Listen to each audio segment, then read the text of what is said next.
Hi hello నమస్తే నా ఛానల్కి స్వాగతం. ఈరోజు మీకు చాలా స్పెషల్ వీడియో తీసుకొచ్చాను. ఇది నా పేరెంట్స్ ఉంటున్న ఊరు రాయగఢ్లో తీసిన బ్లాగ్. ఈ వీడియోలో మనం వెంకటేశ్వర స్వామి ఆలయం దర్శనం, మజ్జిగౌరిదేవి ఆలయం, ప్రేమ్ పహాడ్లో సాయంత్రం వాకింగ్, ఇంకా మా అమ్మ చేతి బొబ్బట్లు అన్నీ చూస్తాం. వీడియో చివరి వరకు చూడండి, మీ మనసుకు చాలా ప్రశాంతంగా ఉంటుంది.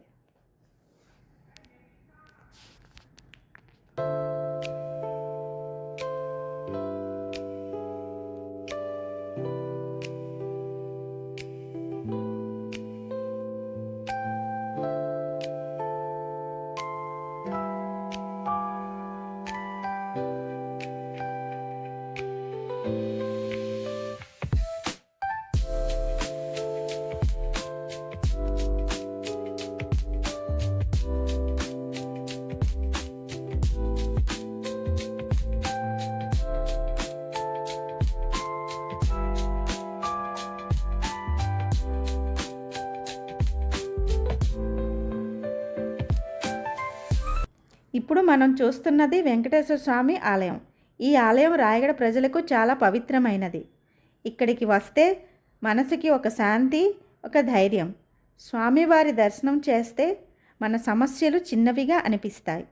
ఈ గుడిలో గంటల శబ్దం, పూలవాసన, దీపాల వెలుగు అన్నీ కలిపి మనసు నిండిపోతుంది. నేను ప్రతిసారి ఇక్కడికి వచ్చినప్పుడు స్వామివారిని ఇలా ప్రార్థిస్తాను. స్వామి, మా కుటుంబానికి ఆరోగ్యం ఇవ్వండి, మా జీవితంలో శాంతి ఉండేలా చూడండి, మా కష్టాలన్నీ తొలగించండి. ఈ వెంకటేశ్వర స్వామి ఆలయంలో ప్రతి సంవత్సరం కార్తీక మాసంలో కళ్యాణం జరుగుతుంది.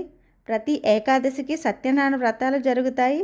ఇంకా ధనుర్మాసంలో గోదాదేవి పూజలు జరుగుతాయి. భోగి పండగ రోజు దేవుని కళ్యాణం కూడా జరుగుతుంది. మీరు కూడా ఈ వీడియో చూస్తున్నప్పుడు మీ మనసులో ఉన్న చిన్న కోరిక కోరుకోండి.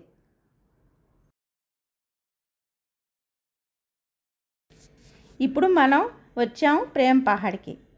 సాయంత్రం వేళ ఇక్కడ వాకింగ్ చేయడం మనసుకి చాలా రిలాక్స్ ఇస్తుంది. చుట్టూ పచ్చదనం, చల్లని గాలి, సూర్యుడు మెల్లగా అస్తమించడం. ఈ దృశ్యం చూస్తే మన జీవితంలో ఉన్న టెన్షన్ అంతా పోతుంది. నేను ఇక్కడ నడుస్తూ ఇలా అనుకుంటాను, జీవితం కష్టమైన ప్రకృతి మనకు ఎప్పుడూ ఓదార్పిస్తుంది. మీరు కూడా రోజు కనీసం 20 నిమిషాలు వాకింగ్ చేయండి. మనసు హ్యాపీగా ఉంటుంది, శరీరం హెల్తీగా ఉంటుంది. ప్రేమ్ పహాడ్ కొండపైన ఒక శివాలయం కూడా ఉంది. ఆ కొండపైన నుంచి చూస్తే రాయగడ సిటీ చాలా అందంగా కనిపిస్తుంది.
మనం చూస్తున్నది మధ్యగౌరీదేవి ఆలయం.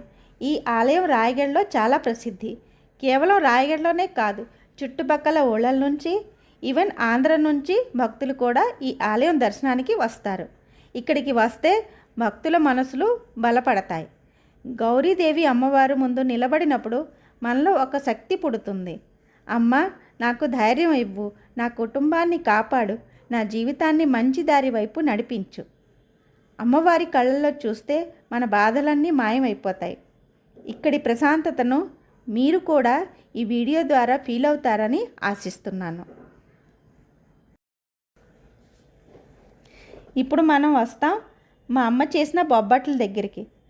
మా అమ్మ చేతి వంట అంటే ప్రేమతో చేసిన ప్రసాదం లాంటిది. ఈ బొబ్బట్లు చేస్తూ అమ్మ ఎంత శ్రద్ధగా చేస్తుందో చూడండి. పిండి కలపడం, పూర్ణం వేయడం, నూనె వేసి కాల్చడం. అమ్మ ప్రతి బొబ్బట్లో ప్రేమ ఉంటుంది. ఈ రుచిని మాటల్లో చెప్పలేం, తినాల్సిందే. మీ అమ్మ చేతి వంట కూడా ఇలాగే స్పెషల్గా ఉంటుందా? కామెంట్లో చెప్పండి. ఎంత దూరం వెళ్ళినా అమ్మా నాన్న దగ్గరికి వచ్చాకే మనసుకి అసలైన ప్రశాంతత దొరుకుతుంది. ఈ వీడియో మీకు నచ్చితే లైక్ చేయండి, ఛానల్కి సబ్స్క్రైబ్ చేయండి, మీ ఫ్రెండ్స్తో షేర్ చేయండి. మీరు కూడా మీ ఊరు, మీ తల్లిదండ్రులు, మీ ఆలయాలు, మీ సంప్రదాయం విలువ తెలుసుకోండి. నేను మళ్ళీ ఇంకో మంచి వీడియోతో మీ ముందుకి వస్తాను. అంతవరకు మీరు హ్యాపీగా ఉండండి, హెల్తీగా ఉండండి. భగవంతుడి ఆశీర్వాదం మీపై ఉండాలని కోరుకుంటూ నమస్తే.